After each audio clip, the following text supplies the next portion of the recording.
Hello दोस्तों, नमस्कार। एक बार पुनः स्वागत है आप लोगों का अपने यूट्यूब चैनल अभियान बायोलॉजी क्लासेज में। इस समय हम लोग टीजीटी पीजीटी की कक्षाएं पढ़ रहे हैं और हमारा टॉपिक चल रहा है बैक्टीरिया। बैक्टीरिया का आज ये दूसरा लेक्चर है जिसमें हम लोग पढ़ेंगे स्ट्रक्चर ऑफ बैक्टीरियल सेल। यहाँ से बहुत ज़्यादा क्वेश्चन पूछे जाते हैं टीजीटी पीजीटी के एग्ज़ाम में कि बैक्टीरिया की सेल कैसी होती है। तो यहाँ पर एक प्रारूपिक सेल दिया गया है, किसी स्पेशल बैक्टीरिया का सेल नहीं है। यहाँ पर देखिए, सबसे पहले बैक्टीरिया के अंदर एक जो मेम्ब्रेन होती है जिसे हम साइटोप्लाज्मिक मेम्ब्रेन बोलते हैं। ये जो मेम्ब्रेन आपको दिख रही है ये साइटोप्लाज्मिक मेम्ब्रेन है। इसके बाद इसके ऊपर एक कवर होती है जो सेल वॉल की कवर होती है। तो दो चीज़ें, पहली चीज़ तो यहाँ पर साइटोप्लाज्मिक मेम्ब्रेन और दूसरी चीज़ है सेल वॉल। यहाँ पर सेल वॉल का प्रेजेंस ये दिखाता है कि हम बैक्टीरिया को प्लांट किंगडम के अंतर्गत रख सकते हैं। यद्यपि इसे रखा मुनेरा में जाता है, मुनेरा प्रोटिस्टा, लेकिन अगर हम टू किंगडम क्लासिफिकेशन की बात करें कि एनिमल और प्लांट में से हम बैक्टीरिया को किस में रखना चाहते हैं, एनिमल में कि प्लांट में, तो उस केस में हम यहाँ पर इसे प्लांट में रख सकते हैं क्योंकि इसमें सेल वॉल प्रेजेंस होती है जो कि प्लांट किंगडम का लक्षण है। यद्यपि ये सेल वॉल सेलुलोज की ना बनी होकर किसी और चीज़ की बनी होती है जिसका डिस्कशन अभी आगे हम करते हैं। और सेल वॉल के ऊपर कुछ बैक्टीरिया में एक और मोटी परत पाई जाती है जिसे कैप्सूल कहते हैं। यह कैप्सूल सभी बैक्टीरिया में नहीं होती है। जिन बैक्टीरिया में कैप्सूल पाई जाती है उन्हें कैप्सूलेटेड बैक्टीरिया कहते हैं और जिनमें ये कैप्सूल एब्सेंट होती है उन्हें हम नॉन कैप्सूलेटेड बैक्टीरिया कहते हैं। तो यहाँ पर कैप्सूल का पाया जाना ये सभी बैक्टीरिया में प्रोमिनेंट नहीं है, केवल कुछ ही बैक्टीरिया में कैप्सूल प्रेजेंट होती है। तो ज़्यादातर बैक्टीरिया में साइटोप्लाज्मिक मेम्ब्रेन और सेल वॉल पाई जाती है, कुछ बैक्टीरिया में सेल वॉल के ऊपर कैप्सूल पाई जाती है।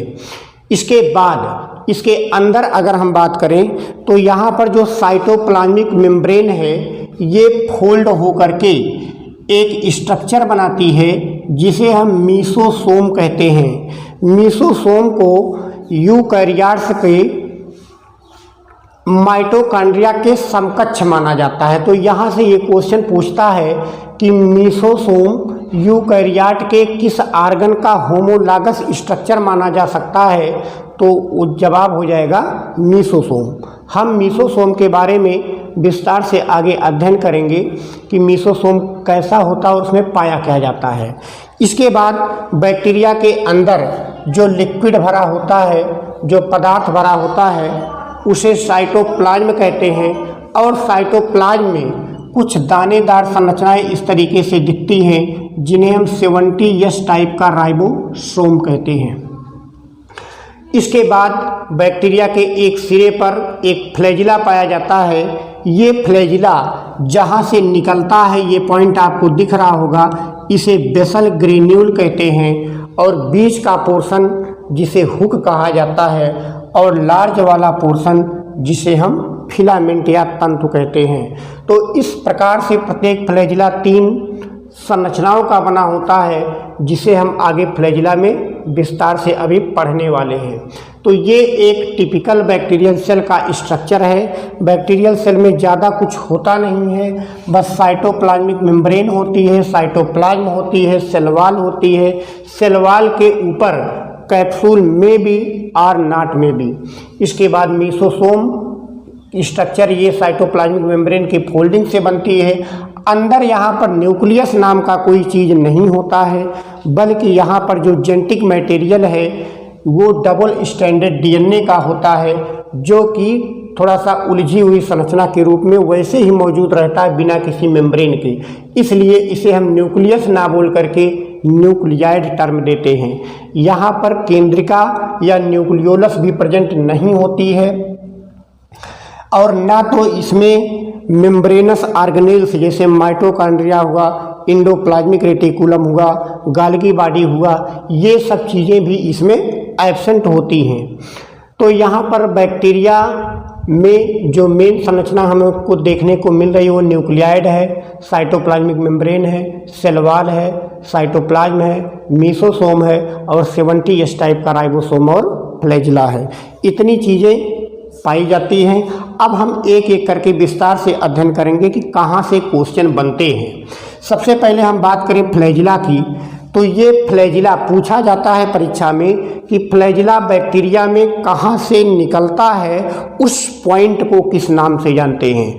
तो फ्लैजिला बैक्टीरिया में जिस पॉइंट से निकलता है, ये नीले कलर का स्ट्रक्चर आपको दिख रहा होगा, इसे हम बेसल ग्रेन्यूल्स बोलते हैं या ब्लीफेरोब्लास्ट बोला जाता है। ये क्वेश्चन काफ़ी इम्पॉर्टेंट है, परीक्षा में पूछा जाता है कि बैक्टीरिया में फ्लैजिला की उत्पत्ति कहाँ से होती है, तो बेसल ग्रेन्यूल या ब्लीफेरोब्लास्ट से होती है। तो एक क्वेश्चन यहाँ पर आप इम्पॉर्टेंट लगाइए, इसको आप जरूर ध्यान रखिएगा कि इसके ओरिजिन पॉइंट को हम किस नाम से जानते हैं। इसके बाद दूसरा पूछा जाता है कि फ्लैजिला में कौन सी प्रोटीन मौजूद होती है, तो वो प्रोटीन फ्लैजिलिन प्रोटीन होती है। और थोड़ा सा अगर क्वेश्चन को कठिन बनाया तो ये पूछ लेगा कि ये फ्लैजिलिन प्रोटीन नेचर में कैसी होती है, कॉन्ट्रैक्टाइल होती है या नॉन कॉन्ट्रैक्टाइल होती है। तो यहाँ पर आपका जवाब होगा ये कॉन्ट्रैक्टाइल होती है, क्योंकि फ्लैजिला का ही एक होमोलागस आर्गन आगे आपको पढ़ने को मिलेगा, पिली या फिम्ब्री जिसे कहते हैं। तो पिली में पिलिन नामक प्रोटीन होती है जो कि नॉन कॉन्ट्रैक्टाइल होती है, जबकि फ्लैजिला में फ्लैजिलिन नामक प्रोटीन होती है जो कि कॉन्ट्रैक्टाइल होती है। तो दोनों का यहाँ पर कंपैरेटिव स्टडी हम इसीलिए बता दे रहे हैं कि दोनों में कन्फ्यूजन ना हो। फ्लैजिला में फ्लैजिलिन प्रोटीन कॉन्ट्रैक्टाइल होती है और पिली में पिलिन प्रोटीन जो होती है वो नॉन कॉन्ट्रैक्टाइल होती है। इसके बाद ये जो फ्लैजिला है 3 छोटे छोटे स्ट्रक्चर से मिलकर बना होता है। पहला स्ट्रक्चर बेसल बॉडी होता है, दूसरा पार्ट हुक होता है और तीसरा पार्ट इसका फिलामेंट होता है। यहाँ से आप देख लीजिए, जो ये नीले कलर की स्ट्रक्चर बिंदुनुमा दिख रही है ये इसका बेसल बॉडी हो गया। जो रेड कलर की संरचना थोड़ी सी दिख रही है जो कि बेसल बॉडी और फिलामेंट को जोड़ती है उसे हुक कहते हैं। और तीसरी जो लंबी सी संरचना आपको हेयर के समान दिख रही है वो फिलामेंट हो जाता है। तो प्रत्येक फ्लैजिला कितने पार्ट का बना होता है? 3 पार्ट का। कौन सा? बेसल बॉडी, हुक और फिलामेंट। इसके बाद अगला जो यहाँ पर महत्वपूर्ण क्वेश्चन बनता है कि जो बेसल बॉडी होती है ये एक रॉड शेप्ड संरचना होती है। इसको आप ऐसे मान लीजिए कि इसकी जो बेसल बॉडी, जिसे आप यहाँ पर एक बिंदु के रूप में दिख रहे हैं, एक छोटी सी गोला के रूप में देख रहे हैं, वास्तव में ये गोलाकार सर्कुलर होती नहीं है, होती ये रॉड शेप्ड है। और इस रॉड शेप्ड संरचना पर 2 पेयर रिंग पाई जाती है इस प्रकार से, जैसे एक पेयर रिंग ये हो गई और दूसरी पेयर रिंग ये हो गई। तो एक पेयर में 2 रिंग, तो दोनों पेयर में कितने हो जाएंगे? Total 4 ring. तो यहाँ पर पूछा जा सकता है कि बेसल बॉडी पर कितने पेयर रिंग पाई जाती है, तो आपका जवाब होगा 2 पेयर रिंग होती है। ये क्वेश्चन को ध्यान रखिएगा, यहाँ से क्वेश्चन बनाएगा तो हो सकता है जो बच्चे ना पढ़े रहें उन्हें कठिन लगने लगे कि यहाँ पर जो बेसल बॉडी होती है उसका स्ट्रक्चर बिंदुगत ना होकर रॉड शेप्ड होता है और उसके ऊपर 2 पेयर रिंग पाई जाती है। यहाँ पर जो दोनों पेयर रिंग होती है उसमें से जो आउटर पेयर में होती है उसे यल एंड पी कहते हैं, यल रिंग और पी रिंग। और जो इनर पेयर होती है उसे हम यस और यम रिंग कहते हैं। तो यल रिंग, पी रिंग ये आउटर पेयर में होती है, इनर पेयर में यस रिंग और यम रिंग होती है। यहाँ पर टोटल 4 रिंग हो गई, यल, पी, यस, यम। और ये रिंग कहाँ पाई जाती है? फ्लैजिला के बेसल बॉडी में पाई जाती है। अगर ये बैक्टीरिया ग्राम पॉजिटिव हुआ तो उसमें केवल 2 रिंग मौजूद होंगी, यल रिंग और पी रिंग। अगर ये बैक्टीरिया ग्राम नेगेटिव हुआ तो उसमें चारों रिंग मौजूद होंगी, L, P, S and M. तो यहाँ से भी क्वेश्चन काफ़ी इम्पॉर्टेंट बनता है कि ग्राम पॉजिटिव बैक्टीरिया में कुल कितने रिंग पाए जाते हैं बेसल बॉडी पर। तो जवाब होगा केवल 2 रिंग। कौन कौन सी? L and P. Gram negative में चारों रिंग मौजूद होती हैं, L, P, S and M, all 4 ring present. यहाँ पर एक क्वेश्चन और बन सकता है कि जो फ्लैजिला होता है ये कैसा होता है? तो ये मोनोफाइब्रिलर होता है, मतलब एक ही फाइब्रिल का बना हुआ फ्लैजिला पाया जाता है। यहाँ पर 4 प्रोटीन होती हैं, 4 के जोड़े में प्रोटीन से यहाँ पर अरेंज होती हैं। तो यहाँ पर पूछा जाएगा कि फ्लैजिला कैसा होता है, तो इसका जवाब हो जाएगा मोनोफाइब्रिलर होता है। तो यहाँ पर जो आपको ध्यान देना है वो ये है कि ये फ्लैजिला निकलता कहाँ से है? ब्लीफेरोब्लास्ट या बेसल ग्रेन्यूल से। फ्लैजिलिन प्रोटीन नेचर में कैसी होती है? कॉन्ट्रैक्टाइल। फ्लैजिला कितने पार्ट का बना होता है? 3 पार्ट। कौन कौन? बेसल बॉडी, हुक और फिलामेंट। इस जो बेसल बॉडी होती है ये होती कैसी है? Rod shaped. इस पर कितने पेयर रिंग होती है? 2 पेयर। नंबर पूछा जाए तो 4 रिंग। यहाँ पर ध्यान रखिएगा क्वेश्चन में, अगर नंबर से पूछ लिया तो आप 4 रिंग लगाएंगे, अगर पेयर से पूछ लिया तो यहाँ पर 2 पेयर लगाएंगे। आउटर पेयर में कौन कौन सी रिंग होती है? L and P. Inner pair में कौन कौन सी रिंग होती है? S and M. Gram positive में केवल 2 ही रिंग मौजूद होती है, एल एंड पी। जबकि ग्राम नेगेटिव में दोनों पेयर अर्थात चारों रिंग मौजूद होती हैं, L, P, S and M. तो यहाँ पर फ्लैजिला में इससे बाहर से क्वेश्चन आपके टीजीटी में अब नहीं पूछा जा सकता है। जितना भी हो सकता था 4-5 बुकों का विधिवत स्टडी करने के बाद हमने ये छोटा सा सारांश आपको दिया है कि इससे बाहर से क्वेश्चन आपको नहीं आएगा। इसके बाद जो दूसरी महत्वपूर्ण लेयर होती है वो है कैप्सूल। यहाँ से भी क्वेश्चन पूछा जाता है कि सभी बैक्टीरिया में कैप्सूल तो होता नहीं है, लेकिन जिनमें होता है ये कैप्सूल उन्हें कैप्सूलेटेड बैक्टीरिया कहते हैं। तो कैप्सूल और एक टर्म आता है यहाँ पर स्लाइम लेयर या स्लाइम परत। अगर वही संरचना मतलब कैप्सूल वाली संरचना बहुत टाइटली अरेंज है बैक्टीरिया के ऊपर, तब तो उसे हम कैप्सूल बोलते हैं। और अगर वो थोड़ा लूजली अरेंज है, ढीला अरेंजमेंट है, तो उसे हम स्लाइम लेयर बोलते हैं। तो यहाँ पर देखिए कैप्सूल और स्लाइम लेयर में बस थोड़ा सा डिफरेंस है कि कैप्सूल बहुत ही सख्त होता है, टाइटली अरेंज होता है, जबकि जो स्लाइम लेयर होती है ये थोड़ा सा लूज अरेंज होता है। इसके अलावा इसके मॉलिक्यूलर स्ट्रक्चर में भी थोड़ा सा डिफरेंस है। देखिए जो कैप्सूल होता है ये पॉलीसैकेराइड प्लस पॉलीपेप्टाइड का बना होता है, मतलब कि यहाँ पर शुगर और एमिनो एसिड दोनों होते हैं कैप्सूल में, जबकि स्लाइम लेयर में केवल पॉलीसैकेराइड या कार्बोहाइड्रेट ही मौजूद होता है, शुगर ही मौजूद होता है। यहाँ पर प्रोटीन या एमिनो एसिड नाम की कोई चीज़ नहीं होती है। तो ये थोड़ा सा माइन्यूट डिफरेंस है इसके मॉलिक्यूलर स्ट्रक्चर की बात करें अगर हम, तो बाहर से देखने पर तो सेम लगेगा, लेकिन बस थोड़ा सा डिफरेंस है कि जो कैप्सूल होगा वो टाइटली अरेंज होगा, स्लाइम लेयर जो होगी वो थोड़ा सा लूजली अरेंज होगा। और जो कैप्सूल होते हैं ये पॉलीसैकेराइड और पॉलीपेप्टाइड के बने होते हैं, जबकि स्लाइम लेयर जो होती है ये केवल और केवल पॉलीसैकेराइड की बनी होती है। यहाँ पर जिन बैक्टीरिया के ऊपर कैप्सूल पाया जाता है उन्हें कैप्सूलेटेड बैक्टीरिया कहते हैं, और ज़्यादातर कैप्सूल वाले बैक्टीरिया पैथोजेनिक होते हैं, अर्थात ये रोग उत्पन्न करने वाले होते हैं, ये जीवधारियों में डिजीज उत्पन्न करते हैं। और ऐसे बैक्टीरिया जिनके ऊपर कैप्सूल की परत पाई जाती है उन्हें यस टाइप का बैक्टीरिया कहते हैं। यस फॉर होता है स्मूथ, स्मूथ माने होता है चिकना।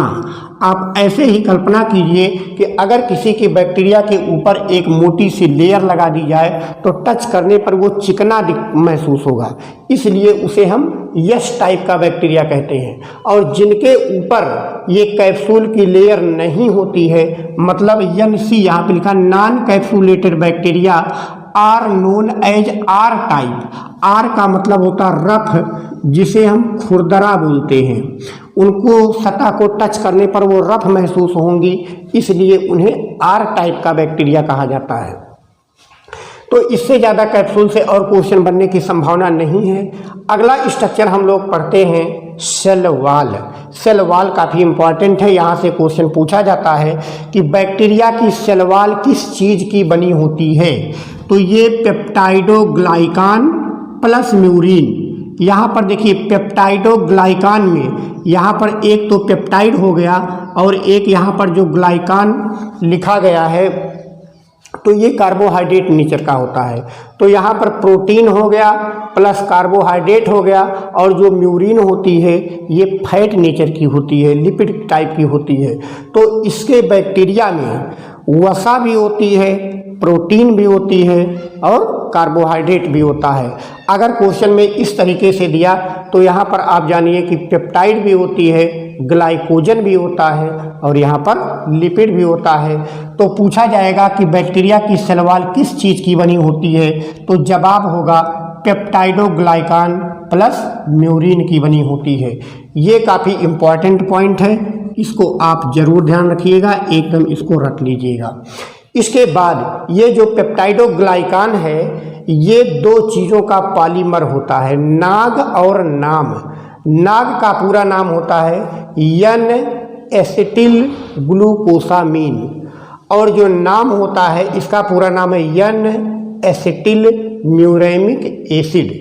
तो यहाँ पर जो सेल वॉल बनती है ये इन्हीं दोनों के पॉलीमर के रूप में सेल वॉल यहाँ पर बनती है। जो पेप्टाइडोग्लाइकान है ये एन एसिटिल ग्लूकोसामीन और एन एसिटिल म्यूरेमिक एसिड, ये दोनों यहाँ पर प्रेजेंट होती हैं सेल वॉल में। जो ग्राम पॉजिटिव बैक्टीरिया होते हैं उनकी सेल वॉल सिंगल लेयर की बनी होती है और मोटी होती है, जबकि जो ग्राम निगेटिव बैक्टीरिया होते हैं इनकी सेल वॉल डबल लेयर्ड होती है और पतली होती है, थिन होती है। अब यहाँ पर ग्राम पॉजिटिव और ग्राम निगेटिव क्या है हम इसको समझ लेते हैं। देखिए एक साइंटिस्ट थे क्रिश्चियन ग्राम, एक साइंटिस्ट थे क्रिश्चियन ग्राम। उन्होंने बैक्टीरिया का स्टैनिंग किया, मतलब अभिरंजन किया, और उस स्टैनिंग के आधार पर बताया कि बैक्टीरिया दो प्रकार के होते हैं। जो कलर्ड हो जाते हैं उन्हें उन्होंने ग्राम पॉजिटिव नाम दे दिया, और जो कलरलेस हो जाते हैं उन्हें उन्होंने ग्राम नेगेटिव नाम दे दिया अपने नाम के आधार पर। तो क्रिश्चियन ग्राम ने 1884 ईस्वी में ग्राम स्टैनिंग टेक्निक का विकास किया। इसमें करते क्या हैं, हम बैक्टीरिया की स्लाइड ले लेते हैं, उसमें तमाम प्रकार के बैक्टीरिया होते हैं। कल्चर मीडियम में से बैक्टीरिया की स्लाइड ले लेते हैं और उस बैक्टीरिया की स्लाइड में हम मिला देते हैं क्रिस्टल वायलेट, जो कि एक कलर होता है, स्याही के समान दिखता है। ठीक है, तो हमने बैक्टीरिया की स्लाइड लिया और उस पर क्या डाल दिया, क्रिस्टल वायलेट। तो जैसे ही हम क्रिस्टल वायलेट डालते हैं सभी बैक्टीरिया पर्पल कलर के हो जाते हैं, सभी बैक्टीरिया पर्पल कलर के हो जाते हैं, बैगनी रंग के हो जाते हैं। और 30 सेकंड के बाद हम उस स्लाइड को वाटर के साथ धुलते हैं। यहाँ पर देखिए लिखा है rinse the slide with water after 30 second. हमने बैक्टीरिया की स्लाइड में क्या मिलाया, क्रिस्टल वायलेट। सभी बैक्टीरिया कैसे हो गए, पर्पल। और 30 सेकंड के बाद उनको ले जाकर हमने नल के नीचे या टोटी के नीचे धुल दिया। और जब हम वहाँ पर धुल देते हैं, धुलने के बाद उसमें मिलाते हैं potassium iodide solution, KI, potassium iodide solution जब मिलाते हैं तो जो पर्पल कलर था ये और ज़्यादा गाढ़ा हो जाता है, डार्क हो जाता है, जिसे हम कहते हैं वायलेट। तो अब सभी बैक्टीरिया पर्पल से क्या हो गए, वायलेट। तो पहली बार हमने क्या मिलाया था, क्रिस्टल वायलेट, तो सभी बैक्टीरिया क्या हो गए, पर्पल। इसके बाद हमने धुल करके दोबारा क्या मिला दिया उसमें, पोटेशियम आयोडाइड। अब जो पर्पल वाले बैक्टीरिया थे वो कैसे हो गए, गाढ़े कलर के हो गए, तो उसे हम कहते हैं वायलेट कलर। फिर 20 सेकंड के बाद हमने पानी में धुला और धुल करके उसमें 90% एथिल एल्कोहल मिला दिया। 90% एथिल एल्कोहल मिलाने पर बैक्टीरिया की स्लाइड पर आधे बैक्टीरिया ऐसे थे जिनका वायलेट कलर गायब नहीं होता, मतलब वो वायलेट ही रह जाते हैं, जबकि कुछ बैक्टीरिया ऐसे थे जिनका कलर गायब हो गया, जो वायलेट कलर था वो कलर उड़ गया उनका। तो जैसे ही हमने एथिल अल्कोहल मिलाया तो वहाँ पर कुछ बैक्टीरिया का वायलेट कलर मौजूद होता है, मतलब सेफ रहता है, लेकिन जबकि कुछ बैक्टीरिया ऐसे थे जिनका वायलेट कलर गायब हो जाता है। तो यहाँ से अब हमें दो कैटेगरी के बैक्टीरिया मिल गए, जिनका वायलेट मौजूद रहता है वायलेट कलर, और जिनका वायलेट कलर गायब हो जाता है, अर्थात वो डीकलर्ड हो जाते हैं। इसके बाद हमने पूरी स्लाइड को फिर सैफ्रेनिन से रंगते हैं। सैफ्रेनिन से रंगने पर जो वायलेट वाले थे उनके ऊपर कोई प्रभाव नहीं पड़ता, वो वायलेट ही रह जाते हैं, जबकि जो डीकलर्ड हो गए थे वो रेड हो जाते हैं। तो जो वायलेट ही रह जाते हैं उन्हें हमने ग्राम पॉजिटिव नाम दे दिया, और जो रेड हो जाते हैं उन्हें ग्राम नेगेटिव नाम दे दिया गया। तो ये है ग्राम स्टैनिंग। उम्मीद है आपको ग्राम स्टैनिंग अच्छे से समझ में आ गई होगी। कुछ नहीं करना है, बैक्टीरिया की स्लाइड लेना है, मिला देना है क्रिस्टल वायलेट। क्रिस्टल वायलेट मिलाने पर सभी बैक्टीरिया पर्पल कलर के हो जाएंगे। 30 सेकंड के बाद नल के नीचे ले जाके धुल लीजिए, और धुल करके उसमें मिला दीजिए पोटेशियम आयोडाइड। पोटेशियम आयोडाइड मिलाएंगे तो जो बैगनी कलर था थोड़ा सा गाढ़ा हो जाएगा, वायलेट कलर हो जाएगा। फिर 20 सेकंड के बाद नल के नीचे धुल करके 90% एथिल अल्कोहल डाल दीजिए उसमें।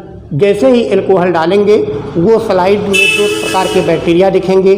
कुछ बैक्टीरिया ऐसे होंगे जिनका वायलेट कलर मौजूद रहेगा, और कुछ ऐसे बैक्टीरिया रहेंगे जिनका वायलेट कलर गायब हो जाएगा। फिर इसके बाद पूरी स्लाइड को आप सैफ्रेनिन से रंग दीजिए। वायलेट के ऊपर कोई प्रभाव नहीं पड़ेगा, उनका कलर वायलेट ही रहेगा, जबकि जो डीकलर्ड हो गए हैं उनका कलर रेड हो जाएगा।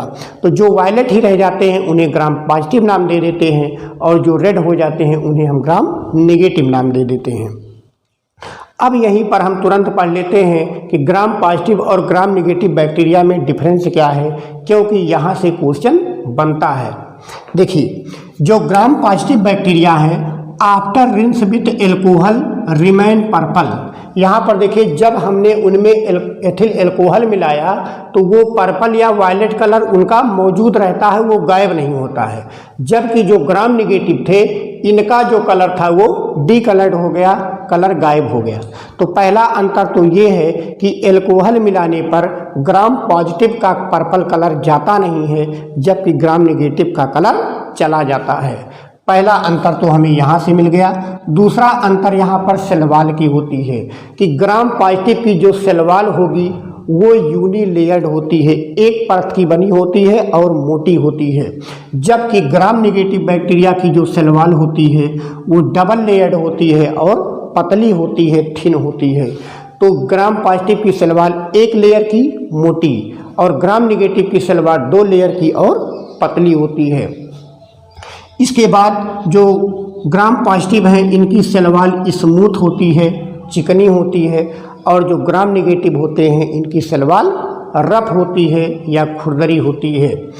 यहाँ पर जो ग्राम पॉजिटिव हैं उनकी जो सेलवाल है ये 150 से 200 एंगस्ट्राम मोटी होती है, जबकि इसकी 75 से 120 एंगस्ट्राम मोटी होती है। मतलब ये पतली होती है और ये ज़्यादा मोटी होती है अपेक्षाकृत। इसके बाद इसके सेलवाल में, ग्राम पॉजिटिव के सेलवाल में पेप्टाइडोग्लाइकान की मात्रा ज़्यादा होती है, वो 70 से 80% होती है, जबकि यहाँ पर पेप्टाइडोग्लाइकान की जो मात्रा है वो केवल 10 से 20% रह जाती है।